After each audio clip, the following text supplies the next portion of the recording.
لسال 1862 آمیدی بوی قزا و 1400 متر لسر آست دریایی یا بلند و دو درگه دهنه دناوا سنتر قزای ایک دکویت روشهلاتی و ایک دکویت روش آوای کو چندی ناف لسروان هر دو درگهان هنو میجویا وان بو صدان سالان اتزورید و بوجره که گلک قدیمه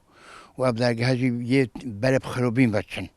هرچند شینواره که گلک جونه توزیع کب نموی بس حکومت وقت یو پیتوی چوف نودتی امر جد کن حکومت جورا که البی درگه بکر درگه هیچ عینی بینو که خرطتی موجودن ام حس کنی یجی چه کنه و جورا کدی شینواری ماشی بیتبه هر دم داخوازی دهید کرن گرنگی به وان هر دو درگهان بهدان داکو میجویا وان اشناف نچید امش حکمت خوازین هر کسی که بیتن پیچک نیجان کنک چوفدریه کبول و درگاه چونکو آثارت ما و شینوارت ما همی اف درگاه هنه اف تشه توزانه لازمه چوفدریه که باش هبیتن داف شینوارت توسای جان برزنه بن ام هیویدانی چوفدریه که باش هبیتن چونکو نووت کونیل سر